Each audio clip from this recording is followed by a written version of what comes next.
Tonight, we're talking about the sad state of affairs, the greed and the ugliness of baseball coming through in the lockout between the players and the owners. When is it going to end? What was that? That was What? quick. Did your thing freeze? I don't Oh. know. I did the whole video. I don't know. Excellent intro that has already cut out. I don't know what Anyways, you did. That's the worst intro so far. It was Yeah. a full You had- 30-second video. I don't know what you did. It just froze in the middle. It wasn't playing. It was at my end or your end. anyways, Wait for enough me. of that. Let's get right into it. That's a disaster. Hopefully, well, this is about the same state as negotiations for the MLB, but we'll get there. This is Toronto Untitled. I'm Steve Artabello. I'm here with Anthony Harris, Theo Giordano. You can find us at our website, torontountilt.com. You can find us on Twitter at Toronto Untilt. We're live on Twitch. Our Twitch stream, I was using the wrong one, and now it should be the right one, so you should all be able to see it, and it's up to date. So go to Twitch, Toronto Untilt. Of course, we're live on YouTube. The video will also be posted to our YouTube after, so if you want to like, comment, subscribe, tell your friends, and share, just look for Toronto Untilt on YouTube. And of course, the audio is anywhere that you listen to podcasts. Apple Podcasts, Spotify, Google Podcasts, Anchor, Breaker, Bleaker, all of the things. Like I said, like, comment, subscribe, tell your friends that we're not getting 162 Did you say game Twitter baseball too? season. What do you mean? You say Twitter? I wasn't I listening. said Twitter right off the hop. Okay. If you're Yeah. on Twitter, go to YouTube. The Dear comments Screwing up are- the God, I'm Theo. not. Not Listen, even listening. And now First of I'm all, going to blame you for the Tony video. no, maybe if he Since you're sends just it more spaced than out. fucking 20 seconds before the thing starts, it would render properly. It was a lot This is more not than my 20 fault. seconds, actually. It was upwards of 5 minutes. I didn't have any time. This Okay. constant disjointed yelling at each other is probably what it sounds like in the labor negotiations, because we'll get right off. Things don't sound good. No, they don't. We had the press conference last week. I think was it the weekend right before our podcast, actually, or was it this? Anyways, they had the Rob Manfred.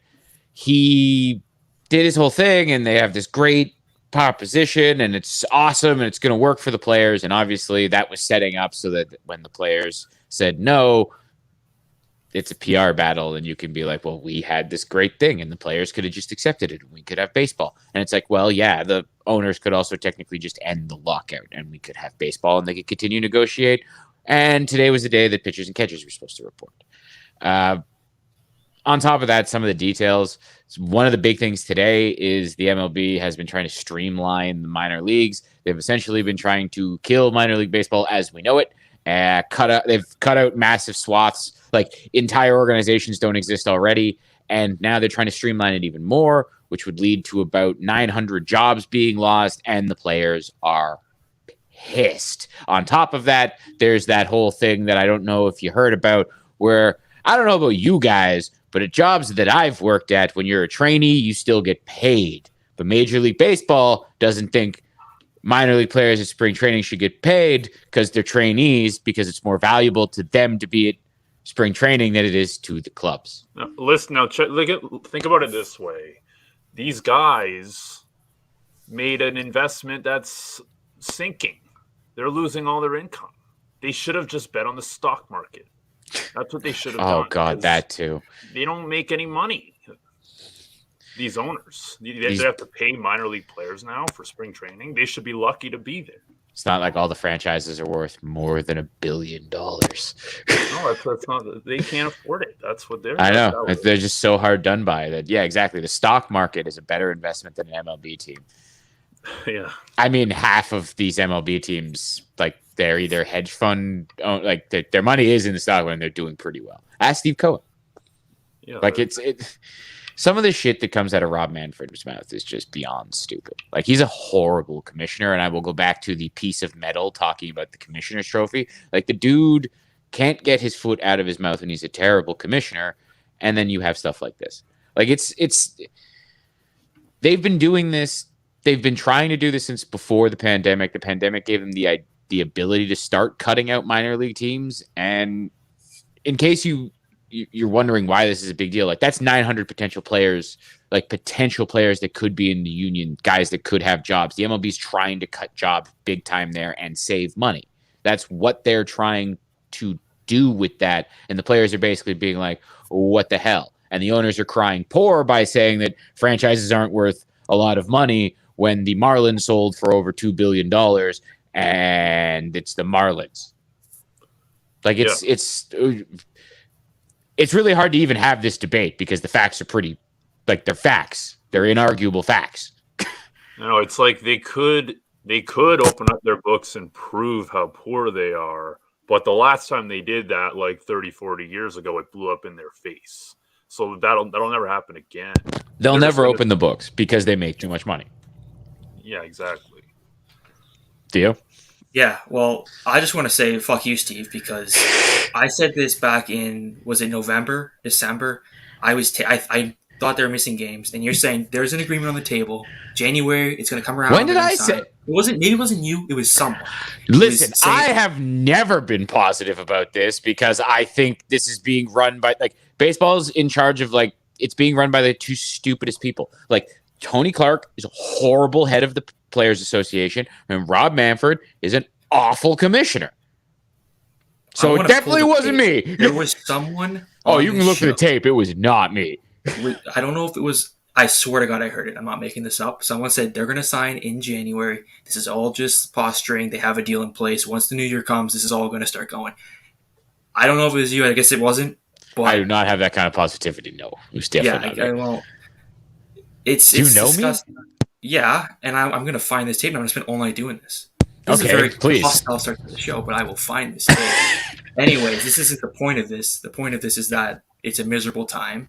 We should be looking at spring training videos. We should be seeing people arriving at camp. Nate Pearson should be chucking the ball. Julian Merriweather we should all be holding our breath that he doesn't fall apart.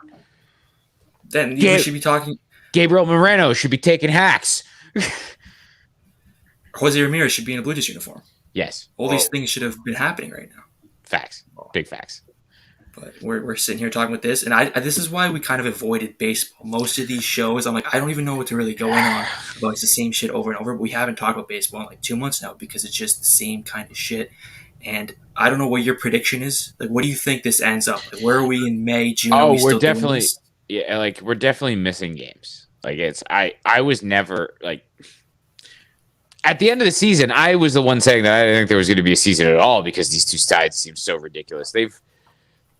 It's been more positive than I thought it was going to be, but at the same time, it's not going well. No, when it started, it was like the players want to alter free agency completely and player control. And when they said that, I'm thinking, well, there's no way that's going to happen, or they're not going to play it all this year. And they backed down immediately. So from that, I'm like, okay, well, there's not that much to talk about. And there still isn't that big of a disparity between what the owners and the players want other than a little bit of money. And they're still fighting. Well, that's like the big rule changes seem to be agreed upon. Like the universal DH seems to be a thing that they're okay with. Both sides. Expanded playoffs is a thing that both sides are okay with. Like a lot of the stuff that like last year would have seemed like stumbling blocks. That stuff's been essentially agreed upon, but the core issues, the issues that we've always had, the economics of the game is what they're fighting over. And this is where it looks negative. I mean, like to have a positive view, like they've been saying, like the players have been like, okay, some of these proposals aren't as bad as we thought they were, but that's not good. You know what I mean? It's just not doomsday. That's basically where we're at right now. Well, it just says a lot about the owners, how little they care about this situation. How it's really just like, well, we don't care. We're just going to miss games until we get what we want. And really, it shouldn't be that way. That's the thing. Like, there's been so much wasted time. Like, I think you said this right off the hop. The amount of time that's wasted. Like, they've negotiated like 3 times now. Since the end of the fucking season? Yeah, they didn't do shit until January. And that was the owners. The owners locked out the players and then didn't come to the table. Like, that's what you've seen it all over any social media. Is players being like, when are we going to talk? When are we going to, collectively bargain? Yeah, and the negotiations are just like, okay, here's our offer, and then they say no, and then they go home. Yeah, exactly. There's no discussion. That's not the biggest thing, but the offers aren't being taken back and then being worked on for other things. It's basically just like this isn't going to work, and exactly they just stop talking. You know what I mean? It's like to have like the meeting stop when the offer happens. That's not necessarily the most uncommon thing, but the fact that they basically just go, yeah, we're just done. Is like that's where it gets frustrating because it's like, guys, like today was a day pitchers and catchers were supposed to report. Like now we're cutting into the season. And again, I said this when Rob Manfred had that stupid press conference that was basically like, hey, we could start right now. We could start right now. We have a great offer there for the players. You know, we've conceded and all this stuff. They just got to take it. And it was just like, shut the fuck up. Everyone knows that's not the case, Rob. Yeah. It's not a good offer, and they're trying to make it the few reports they put out, whether it's like, oh wow, they offered this. Why didn't the players aren't responding to our new offer, blah, blah, blah. Exactly. It's like that's not how lockouts work. It's quite literally not how they work. You know what I mean? Like in theory, the owners can lift the lockout and you can continue negotiating. That'll never happen though. But that's what can happen in theory. So the fact that it's constantly framed as, well, the players need to, you know, compromise constantly. They need to accept something so that we can play. It's like, no, it's the owners holding up baseball being played. I just want to hammer that home. And the closer we get to the season, I think the more they're going to push that narrative of players. Exactly. And the public opinion is going to start changing. Like once it gets into the season, people are like, all right, just take whatever and let's just get it going. And on top of that happens as easily as people think it will. And it hurts players more to go into the season because it doesn't hurt Bryce Harper or Manny Machado, like the guys with the $300 million contracts. It's the guys with the minimum deals. The vast majority of players that get squeezed, when they start losing chunks of a season, these guys don't have 7, 8, 10-year careers. They're playing for a season and a half, 3 seasons. I think like the average MLB career is like 2.7 something season. You know what I mean? Like, or like that's basically the service time that you get put in on average.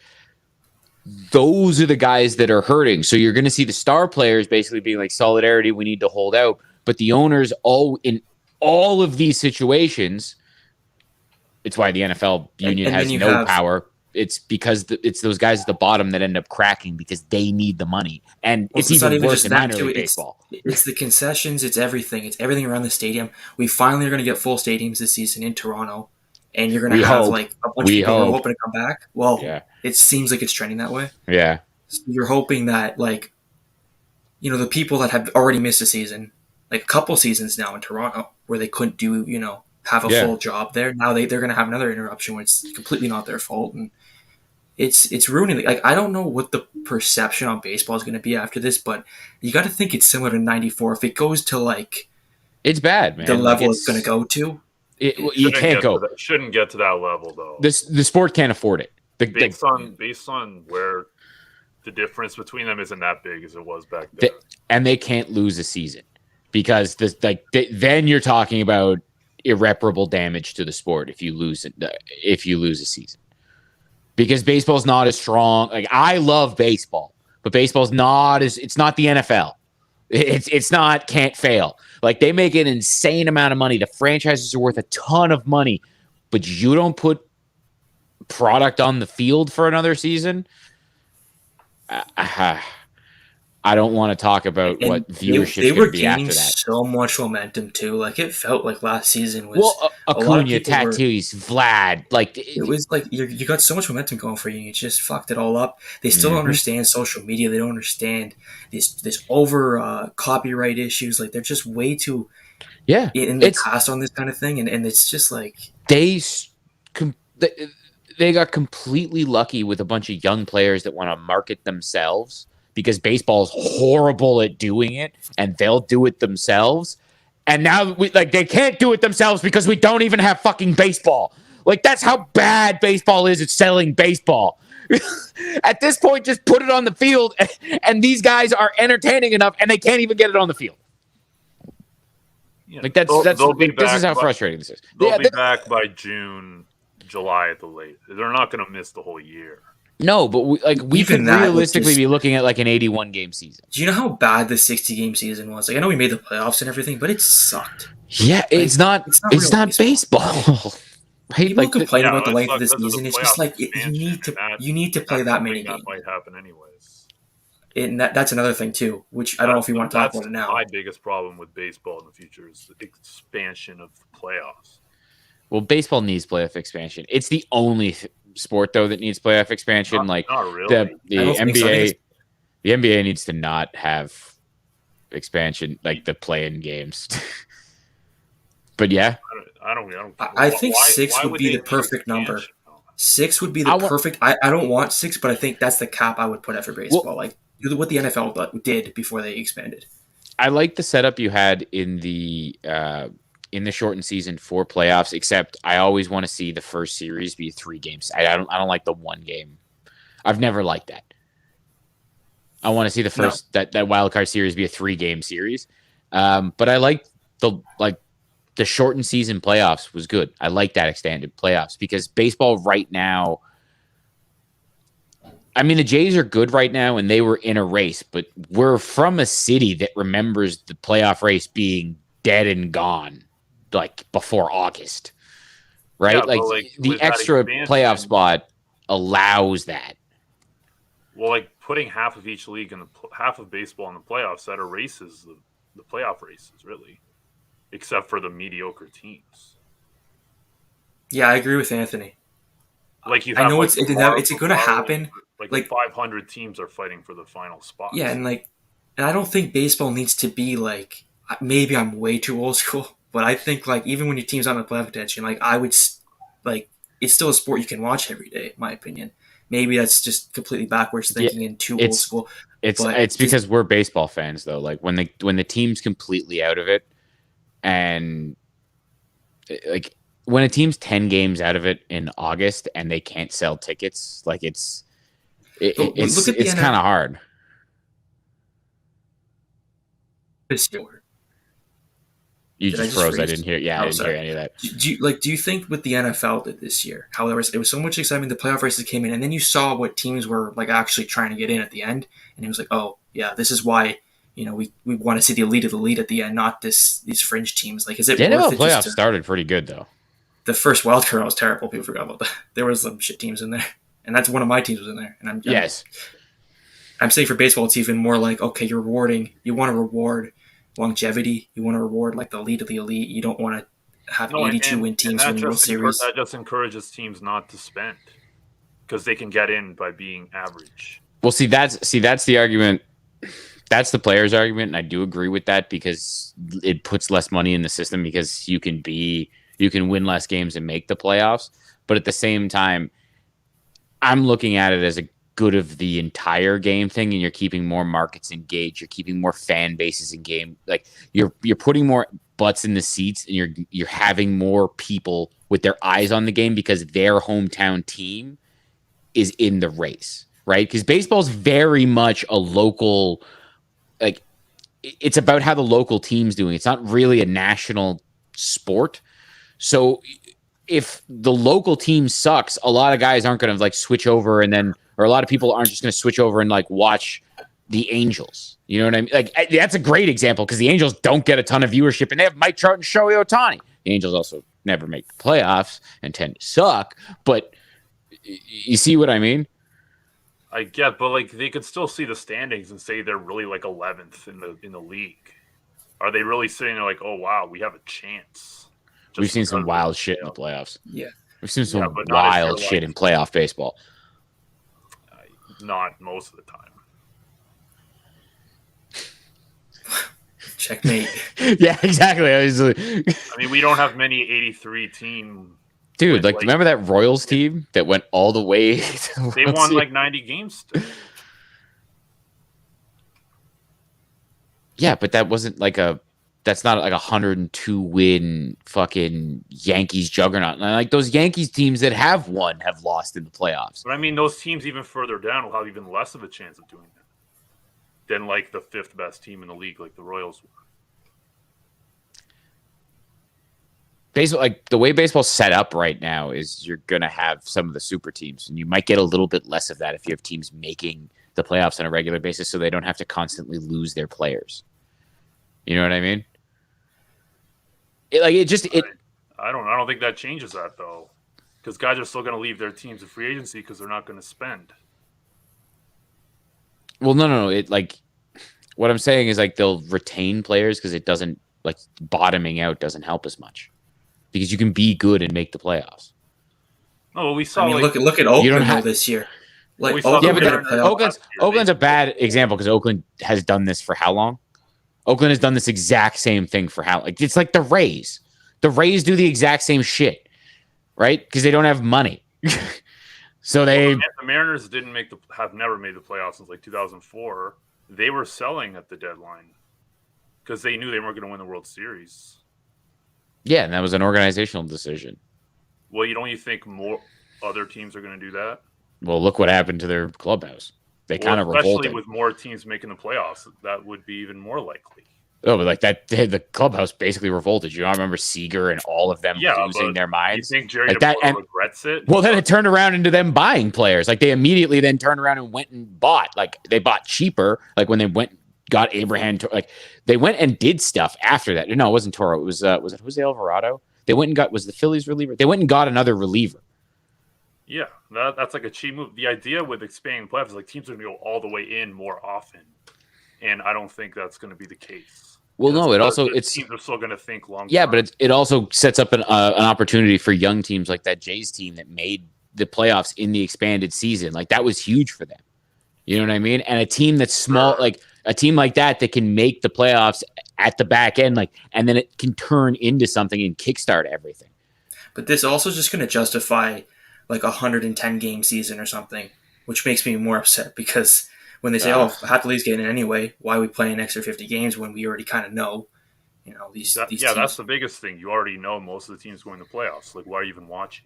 Yeah, it opens the door for that to be like more justifiable, which is I think would not kill the game, but it would kill like a lot of people's traditional fans' enjoyment of a full 162 game season. I don't know. I can see that, yeah, but like I want more playoff baseball. I want good. I've always advocated for expanded playoffs, and I've always said that first I want expanded playoffs, and I want that first wild card series to be a 3-game fucking series because 1-game playoffs don't make any sense in fucking baseball because it's 162 games. At least make it a series. But they had 162 games to like win more, so they wouldn't have to play in the 1-game playoff. We don't have to we're keep retreading. Yeah, I was about to say it because we keep. Yeah, now we're just going into a circle and just arguing the exact same point. This is a most confrontational episode. I did not think this was going to happen. But. Well, it's a big. People are having this debate. Yeah, the owners and the players are having this debate right now. We've accomplished more than the owners and players have in the last 20 minutes. Yeah, because we actually sat down and talked about it. Yeah. We can't agree, but at least we talk about it. Yeah. Should we talk about some happy stuff? We'll talk about the Toronto Blue Jays. Yeah, we can shift how many games they play are going to win the AL East this year. They could play 10 games. They're going to go 9-1. They'll find a way. That's another reason I want this to get dealt with. Is I'm very excited for this Jays season, and we kind of sat down and sort of like I kind of wrote down a bunch of targets I want to see because we decided to kind of do a reset and see. I don't know what the Jays need as they come out of the break, and it's like they got Kevin Gausman. Like they've made some big moves. You know what I mean? To let everyone know, Gabriel Moreno is still coming. He's like the number 6 prospect in all of baseball. He's really fucking good. Danny Jansen from basically when he came off the injured list to end the season had an OPS over 900. Like, do I think it's going to stay that high? No, but there's a guy that can at least start the season. Hopefully, he can keep something like that going. While Moreno. I mean, you're probably fucking with the service time unless that changes in the new CBA. So he's probably not making the team out of camp. He might get traded too. Like that's a prime. I don't think so. I think it would be Kirk. I don't think Moreno's like I genuinely think he's organizationally he's like a Vlad Bo level prospect. He's not getting traded. Even if it was a Ramirez type, you don't think that would be like he's not. Piece he's untouchable. I think he's untouchable. What if it was a 1-for-1? That's not going to happen. Weren't they saying untouchable about like the guys we traded this year though? They did say that. Austin Martin was untouchable. The difference is none of them ever hit like he's the 6th prospect in all of baseball. Like that's Bo. I don't know if Bo even got to number 6. I think Bo got up to 12. Like, that's what we're talking about here. Like, we're talking about a whole different level. Like, Austin Martin was an elite prospect. Gabriel Moreno has shot past him to the point where, like, Martin was what? Like, 20, like, he's a top 20 prospect in all of baseball and last he year. still needed a position too, right? Like they were still trying to figure out what they were Exactly. doing. Gabriel Moreno is a plus defender, a plus hitter who hits for power with like, when you read his scouting report, they essentially go, and this is going to be an all-star catcher for the Blue Jays. He's going to win multiple awards like Silver Sluggers and Golden Gloves for the next decade. Like, all of them consistently. Baseball America, Fangraphs. Yeah, I agree with you. It's Baseball Prospectus. Really like, he's, yeah, like. And another thing too is also his payment window is going to be like another year or two later than the rest of them. That's another good point where. Exactly. And if he is, like, again, if he is that type of bat as well, having him delayed by a couple years from Vlad and Bo is massive for the long-term structure of how this team's going to put everything together. Like, that's, hey, we talked about Austin Martin a lot. We talked about, I mean, I've talked about Nate Pearson and how great I think he is, but he needs to actually show it. The differences with Moreno is he's getting the type of reviews that Vlad and Bo got, where you're like, everybody, like Keith Law, who doesn't agree with everyone, anybody is just like, no, that guy is really fucking good. Like, I can't stress it enough. You don't want to call any prospects can't miss, but like, that's like, he's the type of guy where basically people are being like, his floor is an average major leaguer. I mean, we just had a prospect that we call can't miss, and he didn't miss, so let's run it back again. We got Vlad, and, again, you're staring at Vlad and Bo. So Vlad and Bo made it. Nate Pearson still has a chance to make it. He hasn't started off well, but then again, did Vlad start off well? No, and I've seen a lot this offseason. The conversation towards full-time bullpen for him has grown a lot the last little bit. I've at least stuff I've seen online, so it's imperative that he gets off to a good start next year. Well, yeah, it's also because they're talking about adding other arms, adding other starting arms, right? And this team is not fucking around. Like you just said, this is a team, like, they're trying to win the division. They're trying to go deep into the playoffs. So they're not going to be fucking around trying to baby Nate Pearson. That's not going to happen. The last couple of years, yeah, maybe, but that's not this season. So, like, that's a guy that has to do it this year. But I think if they're trading anyone, it's going to be Alejandro Kirk. And I know he's the one that's done it in the big leagues, but that also helps in terms of trading him because you can point to actual, like, direct production. So I think that's the guy that they're going to use. They're going to dangle. And again, like, he's the guy that I keep talking about in the Jose Ramirez trade. We are going to use him during last season, when we would play teams that we don't play too often, I would sometimes check out their fan blogs and videos, and they would always say, "Who the fuck is this Kirk guy, and why is he so good?" Like, that was the one guy where it's like, no, like, people knew of him, but not that well, because if you don't watch the Jays every day, he's like, not in the top of the order, and not as talked about as the rest of the guys. But when they played against him personally, it was like, oh, this is another guy they have that's just so good. So I hit the league opinion on him is already there.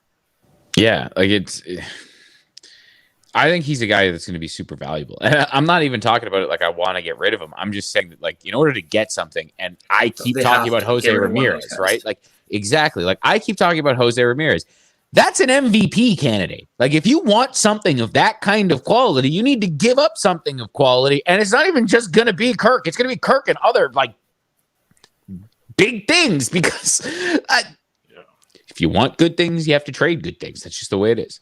Yeah, and Kirk wouldn't even be the headliner. Exactly. Like, it would be part of it. You might even be losing a piece off the major league roster. One of the outfielders, I think, is another thing. If you make a big trade, it's for sure going to be a catcher and one of the outfielders. That's what I'm thinking. Exactly.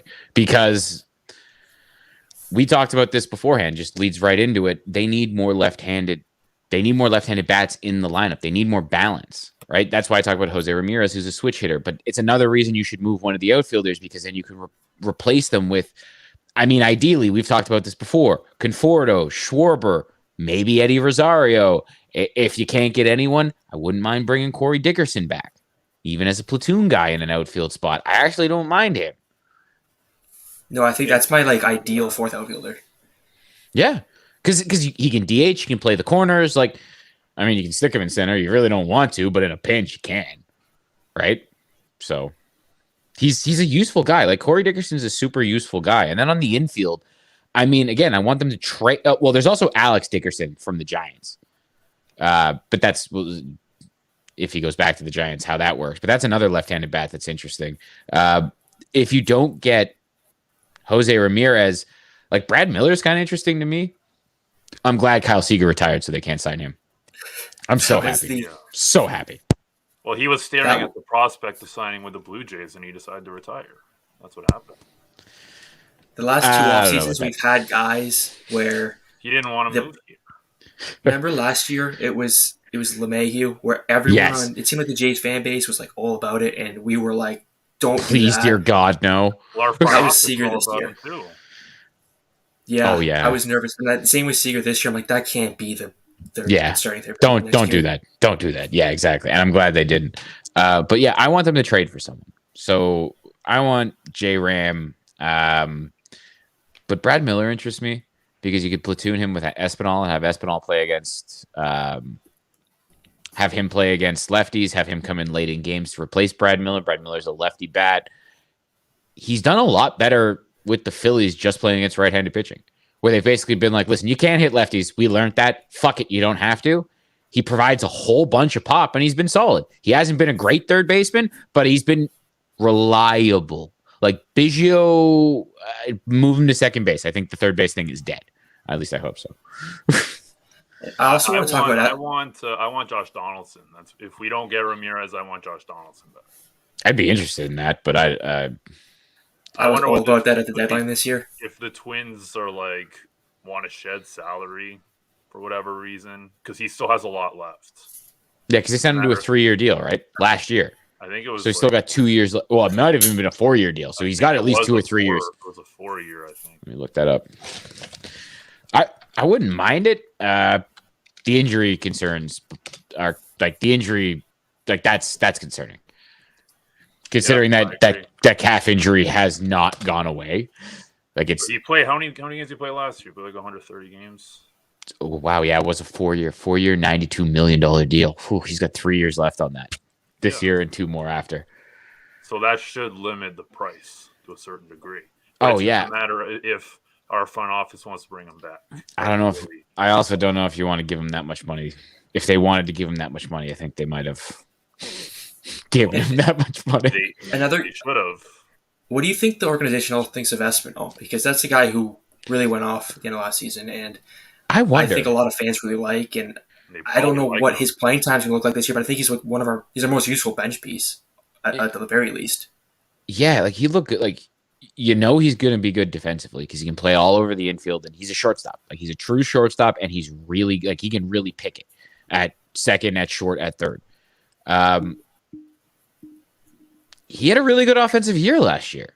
It was very sheltered and it was very small sample size, but fuck, I was interested.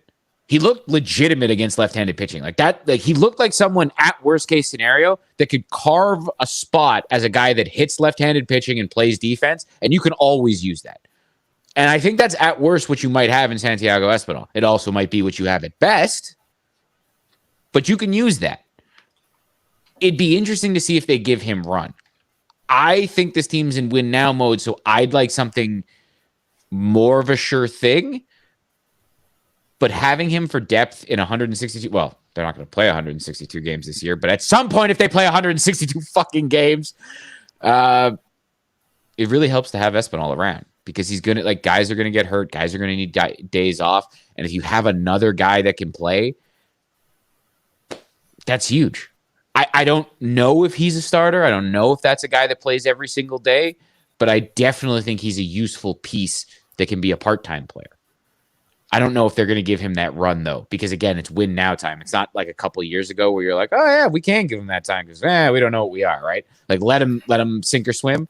And if you were more certain on Biggio, you could have, yes. Like, if Biggio had the year the rest of those guys had last year, you'd be like, okay, Espinal at 9, not a big deal. Like, you can punt the position and maybe add more pitching.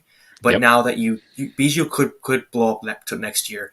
And then you have Espinal, who we don't know for sure what he is. So you can't really have two guys like that if you're the Jays and you're really trying to be a World Series team. Yeah. So, and again, Biggio, I think the experiment at third base needs to be over. And I think he's either a second baseman or like a left fielder, because that's also a possibility is you stick him in the outfield when you trade one of the outfield bats.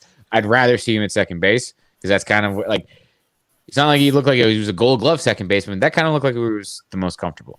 Well, so I'd like to see him back there. That's what the Jays now have a hole at second base. So I imagine like they were really just trying to accommodate Semien. That's exactly what that was all about. And they tried to sell themselves on that idea too. Now they don't have to. Yeah, exactly. And I think you should have him move back to second base. And I think you should be looking to fill third. Now, another guy that's comes up is Katelyn Marte. And I love Katelyn Marte as a player. I just don't know if he's playing third base for you. No, I don't think so. Right? Like, I think he's probably playing shortstop or he's in the outfield, where he's a really good outfielder. He's been a center fielder. I think if you move him into a corner, like if he's a left fielder, he could be like a Gold Glove left fielder. But again, that's going to take moving other guys around to free up a spot for him. So yep. Sorry, I was just going to say, because we still, like, Bo Bichette, they're going to definitely do everything they can to make sure he's the franchise shortstop, but there is still that, like, not 100% certainty that he's going to be that, and they might move him. Like, how certain are you that he's going to be shortstop? I think, no, they're going into this, like, Bo's your shortstop, but here's the thing. You know what really helps the shortstop? If you get a really good defensive third baseman and a good defensive second baseman, it really helps the shortstop. Like, Trevor Story came in as a decent shortstop, but he had Nolan Arenado on one side and DJ LeMahieu on the other side, and then very quickly he looked spectacular, and then you took DJ LeMahieu away, and then Trevor Story was able to compensate, and then you took Nolan Arenado away, and Trevor Story is still really good. Like, I'm not afraid of the way Bo's looked at shortstop. I think he's going to be fine, and I think the better guys you put around him so he doesn't have to make as many spectacular plays because he has other guys that can also do that or do it more often. Like, again, if you get Jose Ramirez, like, that's a goal. Like, that's one of the best defensive third basemen in baseball. Like, the amount that he takes away at the hot corner, and like Kevin Biggio, who's a competent second baseman, it just, all of that helps Bo. Like, and they say, having Semien, I just wanted to say, last year was spectacular for Bo because that really, like, you saw by the end of the season how much better he got at shortstop by the end of the season, because it was rough at the beginning, but by the end you saw a lot of those stupid errors go away. You saw him get to a lot more balls. The footwork looked a lot better, and that was from having an experienced shortstop who worked with him every day. And then you saw how much better Bo got during the year. And you see it, people always say it about the lineup. Like, once you have a good lineup, it's easier to hit in because it just opens up. You know, you get more opportunities. I guess people don't really say about the fielding, though, where it's like, yeah, if the rest of your defensively is so good in the infield, you don't have to cover as much range. It's easier. Having good defenders, too, like, they'll talk, especially guys that play different positions, like guys that, like, it's why Semien was such a good thing, because he was a shortstop. So if Bo had questions like, hey, I fucked this up, how would you have looked at it? Semien would be like, well, I would have done it like this, right? It's another reason I would like Jose Ramirez, because Jose Ramirez played everywhere. You know what I mean? Like, that's another guy that could talk with him and be like, hey, you know, you could do this. Like, these are things that I did, right? Like, these are other guys that kind of help. And guys talk. Like, again, I bring up Story because specifically, like, he talked to Arenado, right? He talked to LeMahieu. Like, they worked on stuff with him, right? They worked on being a unit and turning double plays and who covered where and how everything worked. And it turned him into a Gold Glover. So, yeah, exactly. It's just like hitting. It's one of those things where you get more guys that are good at it and you put them together and they're going to share information. Because that's honestly just what the best teams do at every level. Pitchers share information, hitters share information, and those good teams, you see it when teams are winning. When the Blue Jays in 2015 were winning, hell, last year when they got on that roll, you see them in the dugout. You saw the pitchers when Manoah was super, like, you saw Manoah talking to the veterans. You saw all the kids talking with George Springer. Like, that is what good teams do. They all share information. So, and you've seen it with the Blue Jays. So I want to add more guys that are going to help the group, because you've already seen the group do that, and you could just augment it with, and also Jose Ramirez. I mean, everyone loves him. Like, his teammates everyone seems to love Jose Ramirez. So that's another reason why I want Jose Ramirez. There's no reason not to want Jose Ramirez. It's like the Jays have a knack at adding guys that you like too. Like the Raptors. We and Anthony were talking about this last week, I think. That's true. But like the Raptors are just like everyone they add, even like I guess Dragic is the exception, but like everyone else seems like they just fits in and it's so likable. It's like the same with the Jays. Type of guy they bring into their organization. Yeah, they bring in Raptors guys, and I think you're starting to see like. You've started to see it with the Blue Jays because they're drafting these type of players and they're going out to sign. Like the Blue Jays have, like they have a type of pitcher. Like look at Alec Manoah, look at Barrios, look at Kevin Gossman. Like they have a type of pitcher. They like guys that have control with the fastball, that throw it high and have an off-speed pitch that they can bury. That's like look at the guys they keep bringing in, and that's what they do. Gossman throws a splitter low off of the fastball high. Manoah throws the fastball high, throws his slider.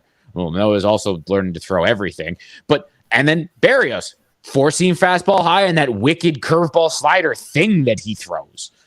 Who's also learning how to throw a splitter, but so is Manoah, which is just all of this is. See, this is the stuff we should be talking about because pitchers and catchers should be reporting, and we should have video of Kevin Gossman showing everyone his splitter. That's what we should have today. Let's go back to the playoff debate. That's just going to yell at each other even more. And I don't think we have a consensus because you guys agree that you don't like it and I like it. Now I see the issues for payroll and everything, kidding, but I just want back to that. Yeah, no, I just yeah. I mean, other names that have been brought up recently, are like someone like Brian Reynolds, but Brian Reynolds' name is being thrown out to every team. Like the Yankees are going to trade for Brian Reynolds. The Red Sox are going to trade for Brian Reynolds. Too expensive. Yeah, like I don't think that's realistic. Would I love Brian Reynolds? Who doesn't want a center fielder that hits 300, gets on base at a 400 clip, has a 500 slugging percentage, does literally everything, is a switch hitter, and is just great? Yes, I would love 27-year-old Brian Reynolds with like 4 more years of control. Of course I would. But yeah, I don't. You're buying high, like they. I don't know how that happens. I would love it. I just don't know how that happens. That was a name I've seen thrown out, so I just kind of wanted to mention that. I doubt he goes anywhere. Like Pittsburgh realistically should just be locking him up. Just give him a 6-year deal, like $70 million. You know what I mean? Just lock him the fuck up and be happy. Make him McCutchen 2.0. Oh well, he's got a ways to go. The way he started his season or the start of his career. He's 27. 6-4 last year. He was Well, it was his first year. The pandemic season was bad, and then last year was exactly like his first year. Like, here's a guy that, other than the pandemic season, at no point in his career has he hit under 300 at any level, other than the pandemic season. We'll see him win an MVP, and then we'll talk. But not with the Pirates. That's not going to happen because they're the Pirates.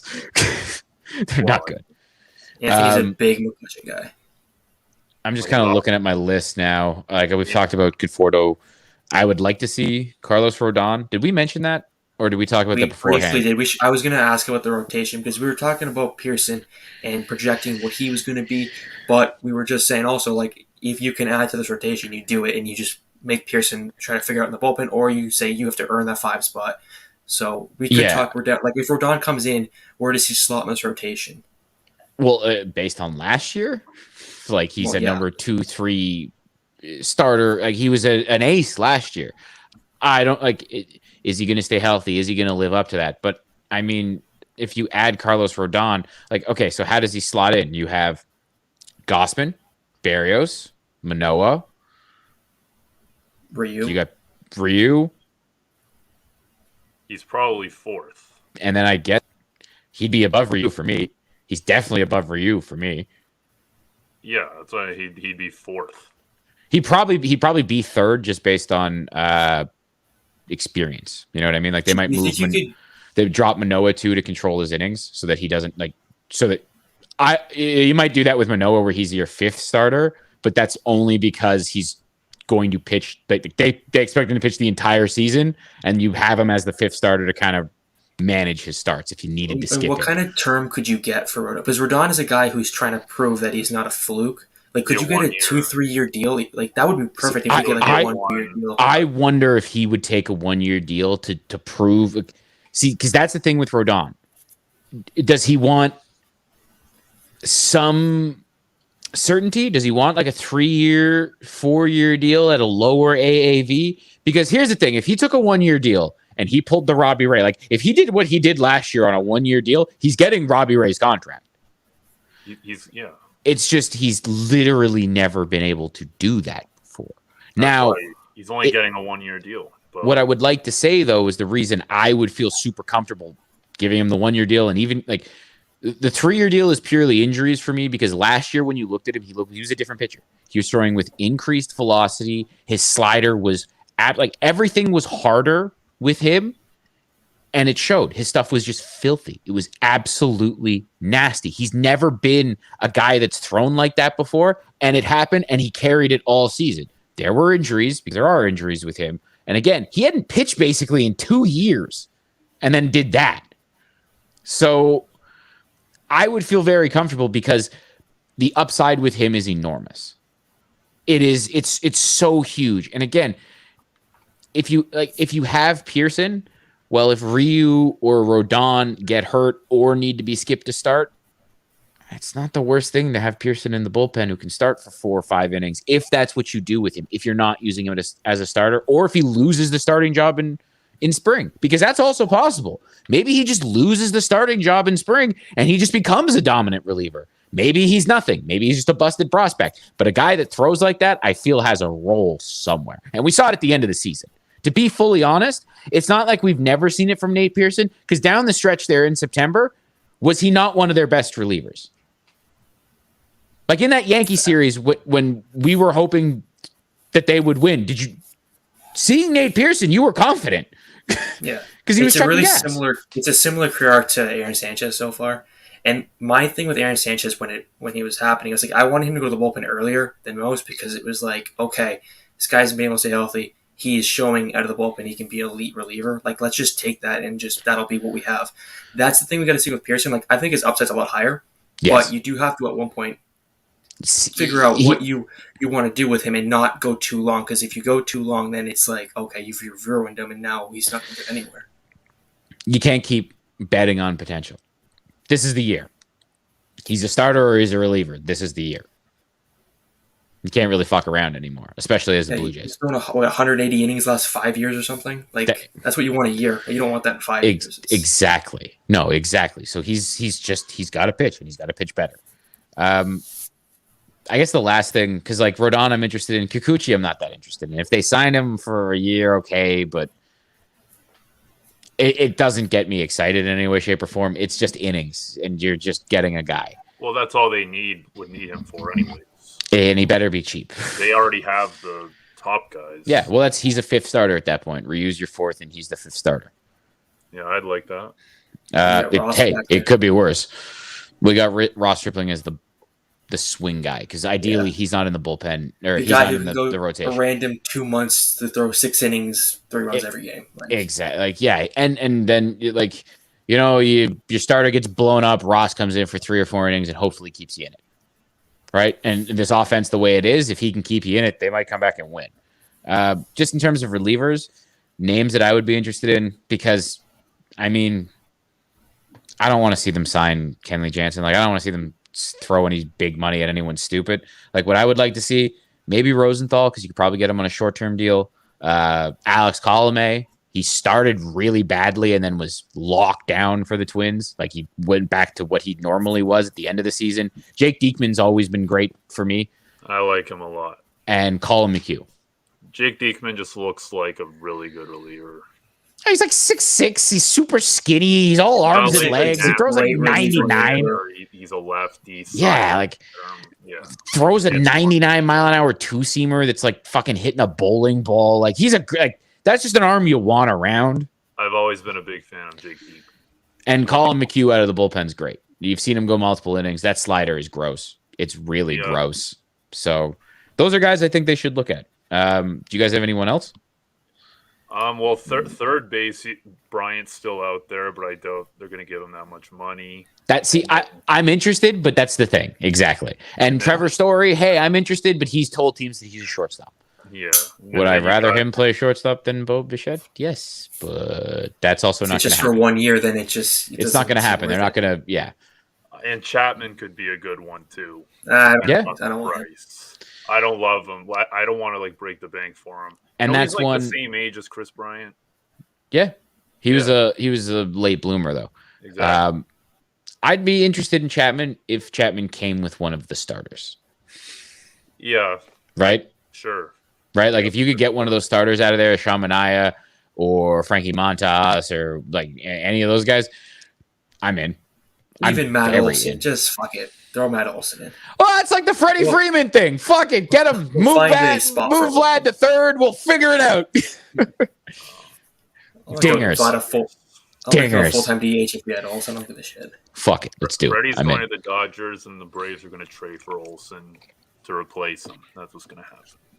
You think he's leaving? Yeah. Now I do. Just because he didn't sign for the lockout? No, and the fact the Braves were already doing their due diligence on Matt Olson. Yeah, that was weird. That was weird right before the lockout. Yeah. That they wouldn't just sign Freddie Freeman. Over like a 1 year. Yeah, because it was like, they were arguing, was it 5 and 6? Like they wanted 6. 5, he wanted 6. Yeah, exactly. And that's where they're really haggling with the face of the franchise. Like I know Ronald Acuna is the next fit, but Freddie Freeman was there through the bad days. He's the guy that everyone remembers from the bad days, like the captain of the team. You know what I mean?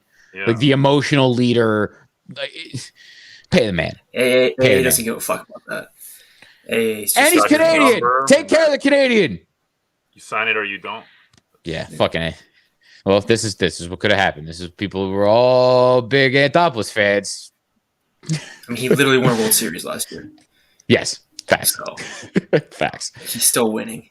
Anything else you guys want to talk about? No, I think we got most of it. I'm trying to think if we really kind of went through every part of the team. Yeah, and we went through like basically all the interesting stuff out there. Like Vlad is the MVP favorite right now. Yeah, I was about to say that. I saw that today. Actually? He's the betting favorite for MVP. Yeah. Let me look at all the odds right now. I think it's like Trout and Ohtani are the next two. Yep. Yeah. This is the first time in, I want to say 7, maybe 6 years that Trout hasn't been the betting favorite for MVP. Oh, wow. Next episode, I want everyone to bring a Robbie Ray type Cy Young pick for the next season.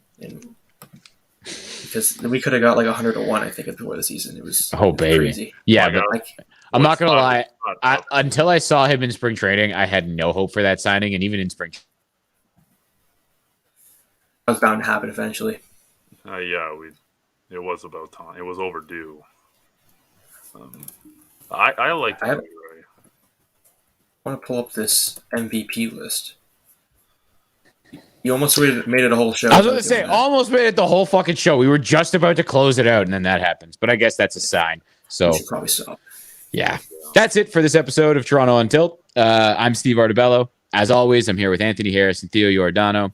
You can find us at our website, torontoontilt.com. You can find us at our Twitter, at Toronto on Tilt. You can find us on Twitch. We were live on Twitch. Just search Toronto on Tilt. This video, we're live on YouTube, but it will be posted to YouTube, so you can share with your friends.